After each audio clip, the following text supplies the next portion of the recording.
Sir, can you hear me? Sir, we need you to sign this document before you lose consciousness again.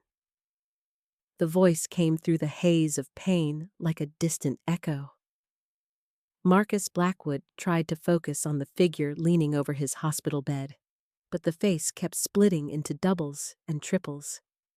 Blood was still seeping through the bandages wrapped around his head, and every heartbeat sent lightning through his skull. What am I signing? His voice came out as barely a whisper. Power of attorney, darling. That was Patricia, his wife. He'd recognize her honeyed tone anywhere, even through the morphine fog. The doctors say you might not make it through the night. We need to protect your assets. The pen felt impossibly heavy in his hand. Somewhere in the back of his fractured mind, alarm bells were ringing. But he couldn't remember why. He couldn't remember much of anything except the screech of tires, the crunch of metal, and then darkness. That's it, Marcus. Just sign right there. His brother Daniel's voice now, urgent and somehow eager.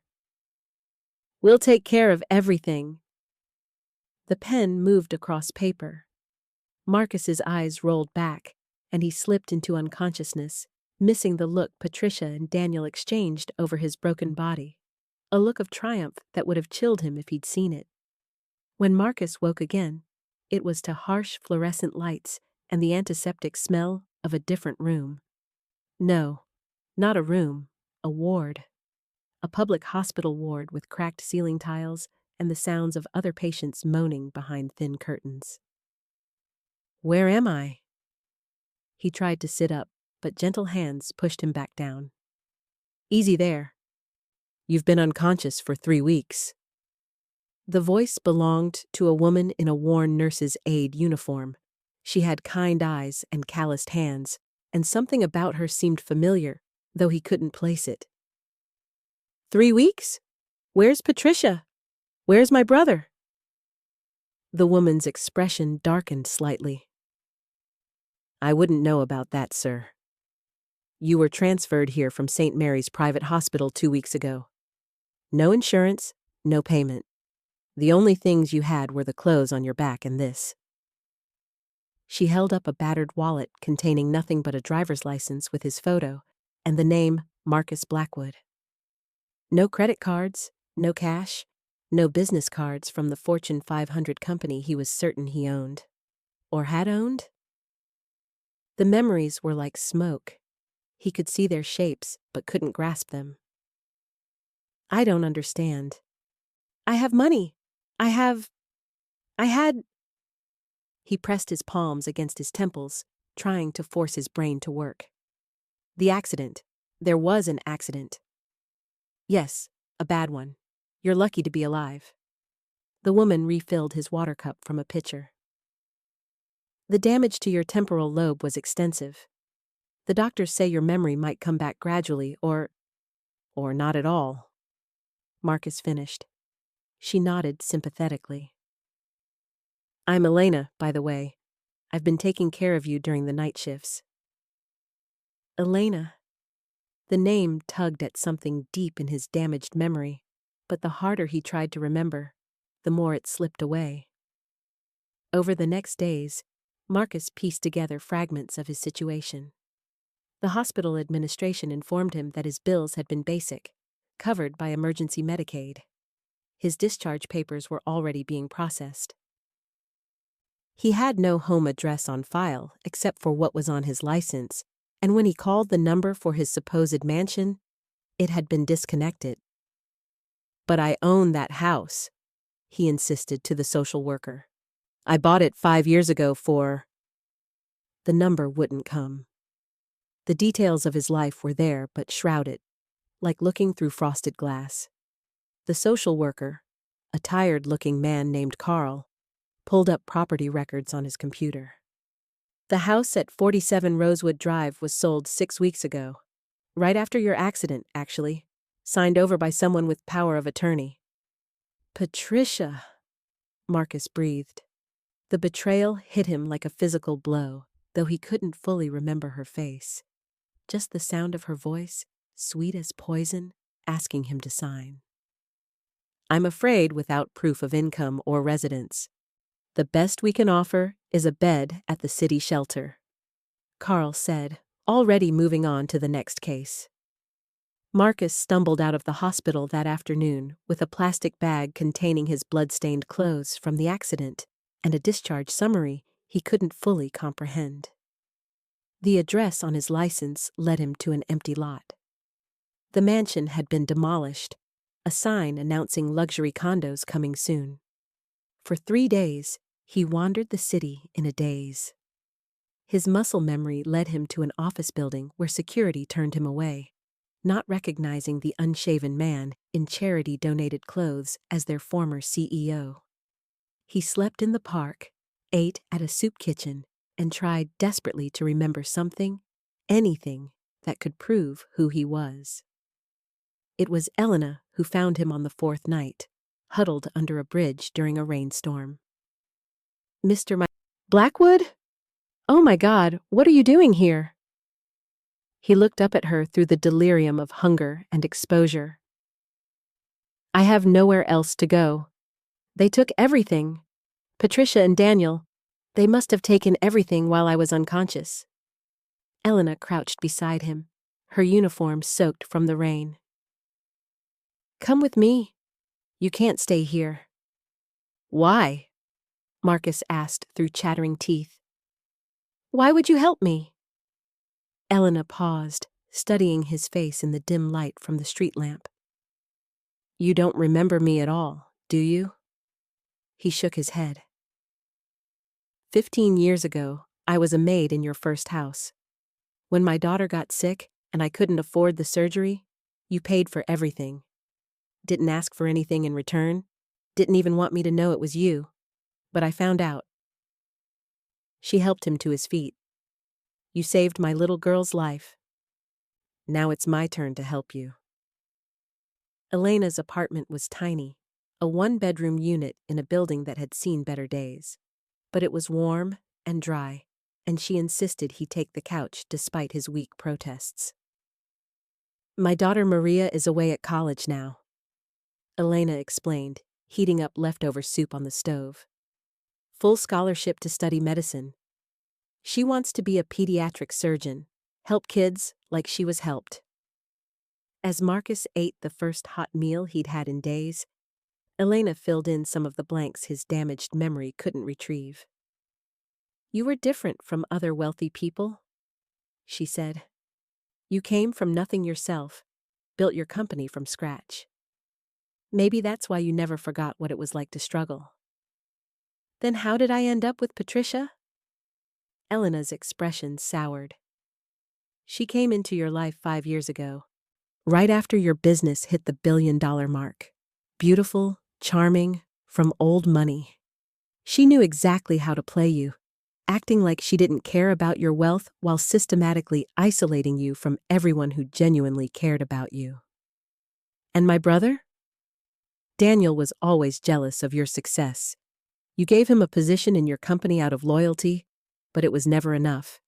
He wanted to be you, not work for you. Fragments were coming back now, not full memories, but impressions. Patricia's cold smile when she thought he wasn't looking. Daniel's barely concealed resentment at family dinners. The sense of loneliness despite being surrounded by people. I need to get it all back, Marcus said.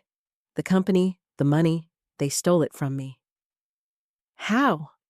You have no proof, no resources. They probably have lawyers, forged documents, everything they need to make it legal. Marcus wanted to argue, but she was right. Without money for attorneys or even proper identification beyond his driver's license, he was nobody. Worse than nobody, he was a homeless man claiming to be a billionaire. Who would believe him? Elena worked double shifts to support them both, while Marcus slowly recovered. His memory improved in frustrating fragments. He could remember the code to his office safe, but not what was in it. He could recall board meetings, but not the names of board members. It was like having a completed puzzle with half the pieces missing. 3 months after the accident, Marcus was washing dishes in Elena's kitchen when the news came on her small television. In business news, Blackwood Enterprises has announced its merger with Steinberg Industries in a deal worth an estimated $3 billion. Patricia Blackwood, widow of the company's founder, called it a bittersweet victory. Marcus dropped the plate he was holding. On the screen, Patricia stood at a podium in a black dress that probably cost more than Elena made in a year.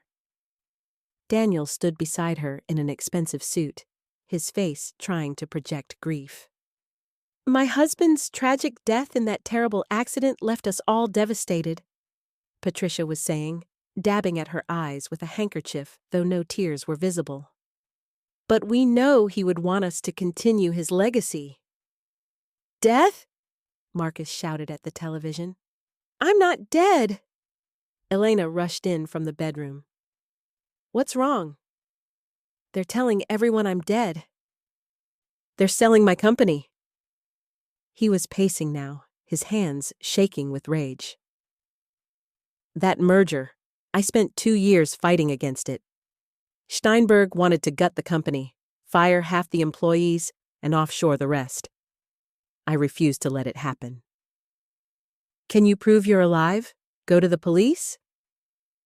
Marcus laughed bitterly. "With what? I have no fingerprints on file, no way to prove I'm Marcus Blackwood beyond a driver's license that they'll say is fake. They probably have a death certificate, a body they claimed was mine." He sank onto Elena's worn couch, head in his hands. Everything he'd built, everything he'd worked for, gone. Worse, thousands of employees would lose their jobs because of Patricia and Daniel's greed. "There has to be something," Elena said, sitting beside him. "Think. Is there anyone else who would help you? Any evidence they couldn't have destroyed?" Marcus closed his eyes, forcing his damaged brain to work, and then, like a flash of lightning, it came to him. "The vault," he whispered. "What vault?" "I had a private vault installed in the basement of my first office building. Off the books, paid for in cash. I kept copies of everything there, documents, hard drives, even DNA samples in case something like this ever happened." He looked up at Elena with growing excitement.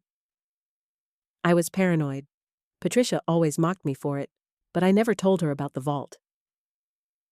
"Where's this building?" "Downtown. It's a restaurant now, but the basement should still be intact. The vault was built into the foundation itself." Marcus stood up, energy coursing through him for the first time in months. "I need to get there tonight." Elena grabbed her coat. "I'm coming with you." "No, it could be dangerous." "Mr. Blackwood," Elena said firmly, "I've been taking care of you for 3 months. I'm not stopping now." They took the bus downtown, Marcus wearing a baseball cap pulled low over his face. The restaurant was closed, but Marcus remembered, finally, clearly remembered, the service entrance he'd had installed that bypassed the main floors entirely. The electronic lock had been replaced with a simple padlock, which Elena picked with surprising skill. "You don't want to know what I had to learn growing up in my neighborhood?" she said at his questioning look. The basement was exactly as he remembered it, dusty and forgotten, with his vault built seamlessly into what looked like a utility wall. The biometric scanner was dark, powered down, but the mechanical backup still worked. Marcus entered the combination, numbers that had somehow survived the accident intact in his muscle memory. The vault opened with a soft hiss, and motion sensor lights flickered to life, revealing filing cabinets, hard drives in climate-controlled storage, and safe deposit boxes. "My God!" Elena breathed.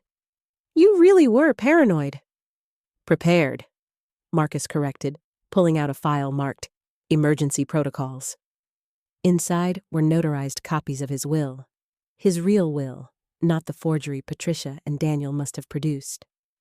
There were also USB drives containing recorded conversations, including one where Patricia, not knowing she was being recorded, discussed her plan with someone on the phone to wait for the right moment to take everything.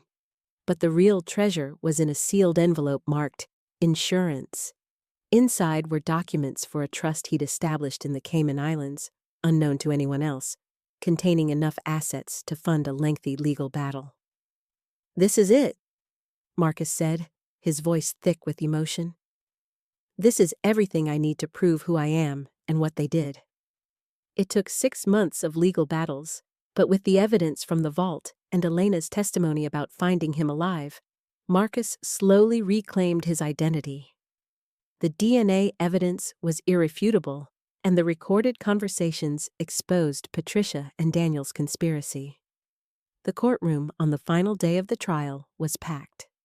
Patricia sat at the defendant's table, her perfect composure finally cracked, while Daniel looked like he'd aged 10 years.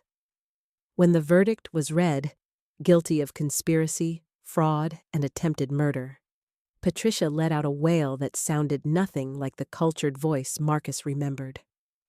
"You can't do this to me!" she screamed as they led her away in handcuffs. "I'm Patricia Blackwood. I have connections. You have a prison sentence," the judge said coldly.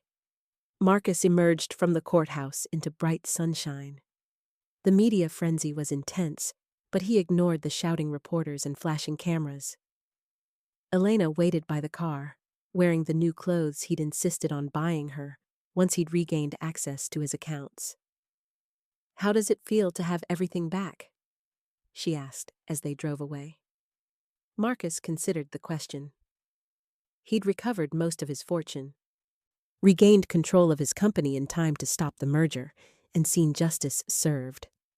But the months of living with nothing, of depending on Elena's kindness, of seeing how quickly people he'd trusted had betrayed him, those had changed him irrevocably. "I don't have everything back," he said finally. "The man who trusted blindly, who surrounded himself with parasites, who valued wealth over wisdom, that man died in the accident, and honestly, I don't miss him." They drove to Elena's apartment. She'd refused his offer of a mansion, insisting she was happy where she was. But she had accepted his offer to pay for her daughter Maria's medical school and to establish a foundation for other struggling families. "Will you keep helping me?" Marcus asked as they pulled up to her building. "Not as a maid, but as my advisor? You see through people's facades in a way I never could." Elena smiled. "Mr. Blackwood, I've been protecting you from yourself for months now. I'm not about to stop." A year later, Marcus stood in his office, not the opulent penthouse suite he'd once occupied, but a modest space in the same building where Elena's daughter Maria was completing her residency. He'd restructured his entire company, promoting employees who'd shown loyalty and competence over those who'd simply flattered him. His phone rang.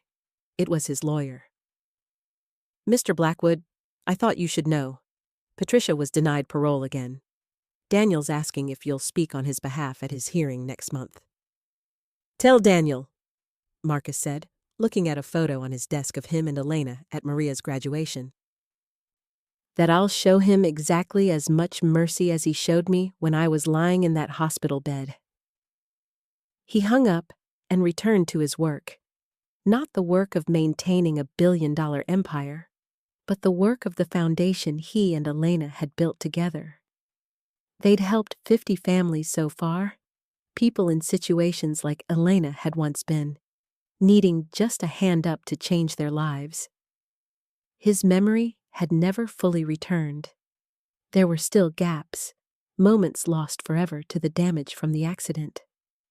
But Marcus had learned something more valuable than any memory. He'd learned who he really was when everything else was stripped away. And more importantly, he'd learned who had loved him for that person, not for his bank account.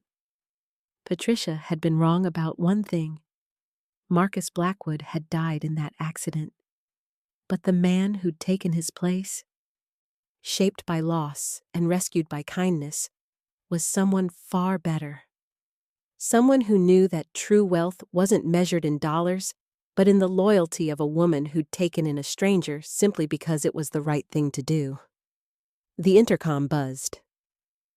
"Mr. Blackwood, Elena's here with the new foundation applicants."